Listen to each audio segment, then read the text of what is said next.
Justin A.W. Blair here, back with you for another brief review of the Star Trek Deep Space Nine series of novels, number 12 in the series, The Laertian Gamble. Laertian, no one knows. That's the thing about Laertia in this book. No one knows anything about it, but also they do somehow. Mr. Robert Sheckley was the author of this one. I'll give you a brief background on that. Won fame in the 1950s as a science fiction writer of short stories, known as a humorist, absurdist, and that comes through in this book to the point where it is grating. Short story writer in the 1950s, 1960s, seemed to primarily be short stories. Then it seems like in the 80s and the 90s, he tried to do some novels which I've never heard of. And I usually have at least heard of a novel here and there from an author, the science fiction or fantasy genre. Have not heard of any of them. I don't like long commercials in the middle of a YouTube video, so I'll get to the point quick. My own novel, written by me, Justin A.W. Blair, entitled The Haunt on the Island of Esmer, is out, available on Amazon. You can buy it in ebook or paperback format. It is inspired by Malazan, A Song of Ice and Fire, and The Black Company. Epic novels in that vein. Take a moment, check it out. Friends, I'm at number 12 on this. I'm continuing on for some reason. I don't really understand why, but I think I'm set now. I'm going to read all of these Deep Space Nine novels, up the original novels anyway. So this book is almost, there are sections of it which seem to almost be written by a middle grader. There are chapters in this book which are 1 page long. 1 page in a tiny little mass media paperback. Here we have chapter 21 on 1 page, and chapter 22 begins on the next page. I'm all for speed. I have a need for speed. I don't take, speed, illegal speed or whatnot, or even legal or quasi-legal speed. I don't do it. I do like to get, jacked up on some caffeine here and there. I'll do it. An editor should have never allowed that to happen. Didn't even need to happen. You could just do a double space break, basically, and not change the chapters. So that is a problem I have with many of these novels. It seems like the editors were not on their game for this. I usually don't do plot spoilers that much. I do a little bit. Sometimes I don't. I give you a warning. I'll give you a warning. There will be some in here, but nothing major. It feels like a season 1 episode of the show, in that the premise is absurd, but somewhat engaging and has potential and can be fun. There are some episodes like that in the early stages of Deep Space Nine, and I actually enjoy them. In fact, I think they're oftentimes the strongest episodes in the show. The basic idea is that a civilization called the Laertians come to Deep Space Nine in the guise of a female gambler who asks Bashir to gamble for her. All fine. What ends up happening, though, is that she's really good at gambling, and no one can really figure this out why, and she starts winning all this stuff. And she signs some contract with Quark that both parties must gamble until one loses everything they have. Quark loses all his money, but then the Laertians show up in a major warship and threaten the station and say, well, they use this logic which doesn't even make sense. It doesn't make sense in 2 ways. First, they say, you're forced to gamble everything because Quark is an original inhabitant of the station. Therefore, somehow he owns the station, which does not make sense. So this doesn't make sense, first off, because obviously no one would allow that. No one would acknowledge that. And that's not the law on it's not Federation law. That's Laertian law, supposedly. But that obviously doesn't matter, because why would Laertian law take place on Deep Space Nine, which they do not own? It also doesn't make sense because, of course, Quark may have been around for a while, but he's probably not the original inhabitant of it. And for some reason, that wouldn't give him the right to gamble it all away anyway. But for some reason, they're concerned because the ship is strong, and so they like kind of have to go along with all this, even though that would never happen at all. I have a note here saying, "Is this person even capable of writing genre fiction?" Question mark. And apparently, he was, but not great. This feels like, in some places, it almost feels like an outline for a book instead of a book. The character dialogue is really flat. I do not believe that Mr. Robert Sheckley probably watched the show that much. I have a feeling he probably just wanted money for writing a novel. That would be my guess.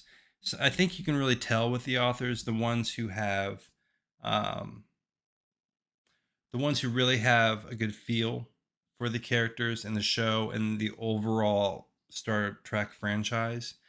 Um, Sheckley might have had a feel for like older Star Trek and some of the absurd episodes of, it feels like almost like the absurd episodes from the original series, as opposed to the more humorous or outlandish plots from TNG or Deep Space Nine.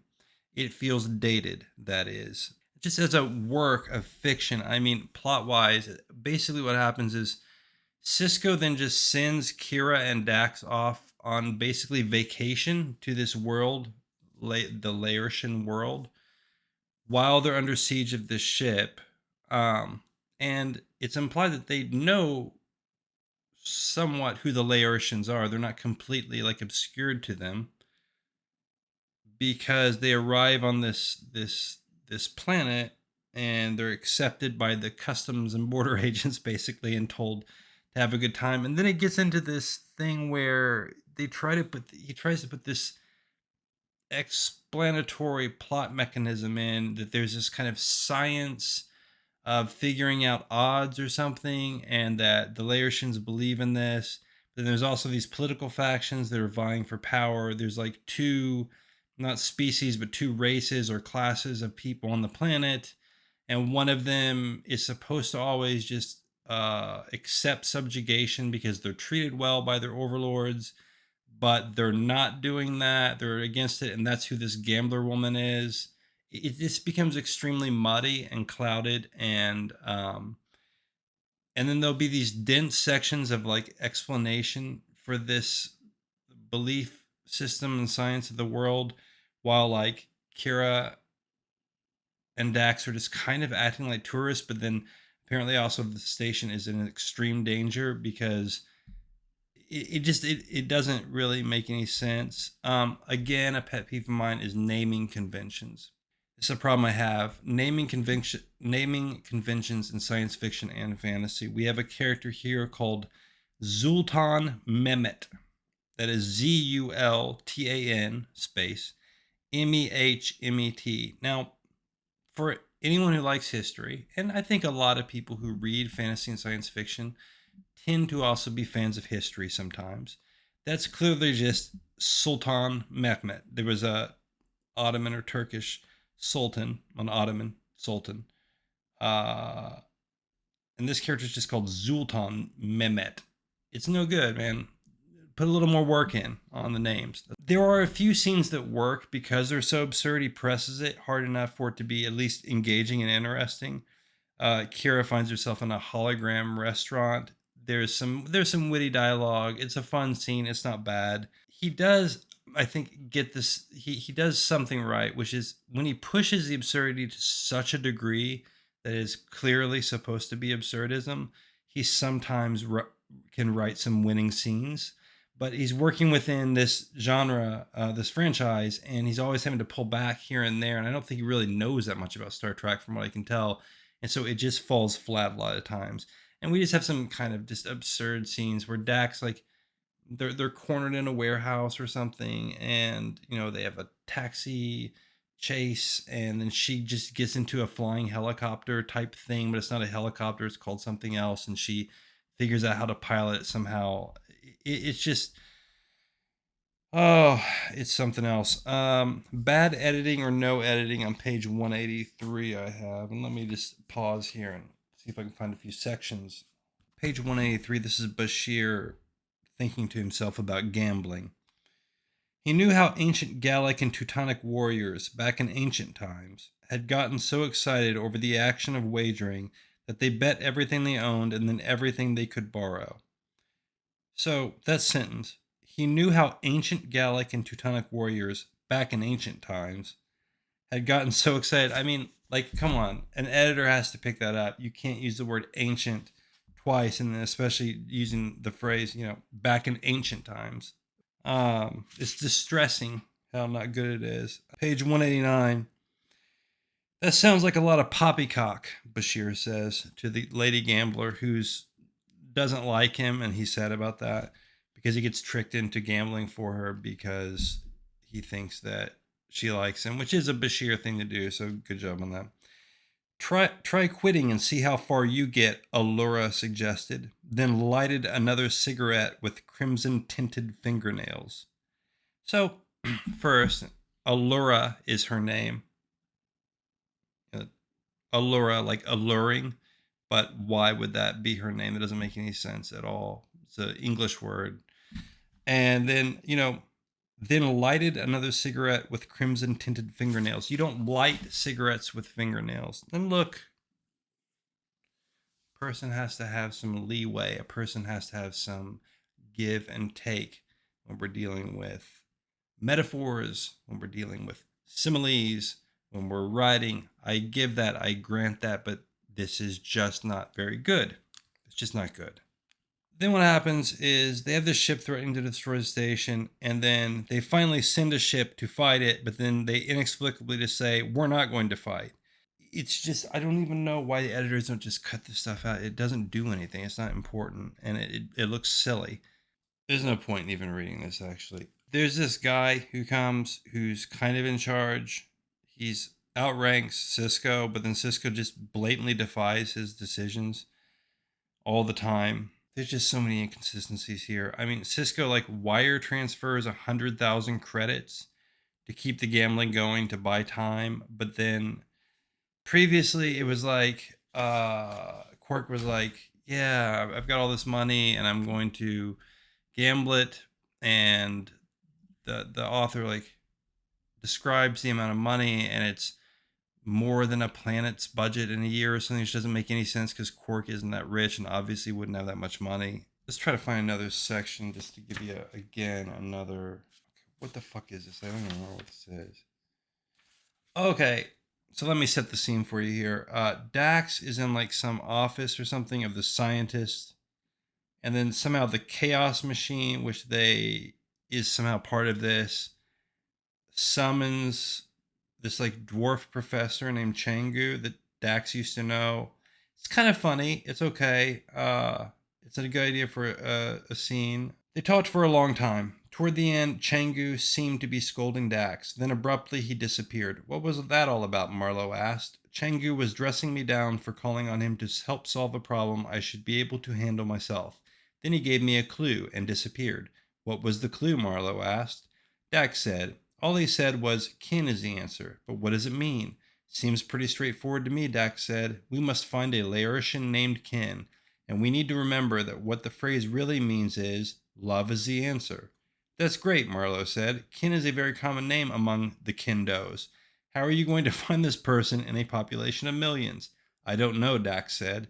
Well, I have an idea about that, Marlowe said. You're going to have to see the director. He's the only one who knows all the Kins and is empowered to give out Kin's address. I don't know where Kira is, Dax said. I'll go myself. Marlowe nodded, but he was worried. I mean, just reading this out loud, I find other things that enrage me, and so I'm going to quit. Dax and Kira are separated on this world where they're figuring out the mystery of chaos machines and complexity theory and this, that, and the other thing.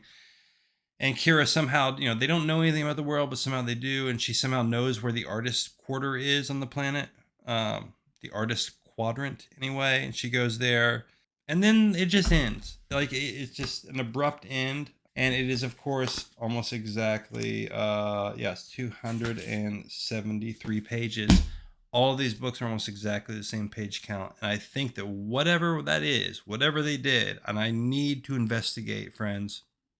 And I'm going to investigate. I promise you that. I'm going to write some of these authors And I'm going to ask them, what stresses were you under? Did you have to have an exact word count? Because I wonder if that influenced the editing and the writing. If they were on such a strict word count, it could go some way to explaining why the editing is so poor in so many of these books. Coming up next is going to be the book Station Rage, and it has some of the same issues, though it's a very different book and actually interesting in many ways. So I hope you'll stay tuned for that one. I'm sorry I couldn't give you a lot of positivity about the Laertian gamble.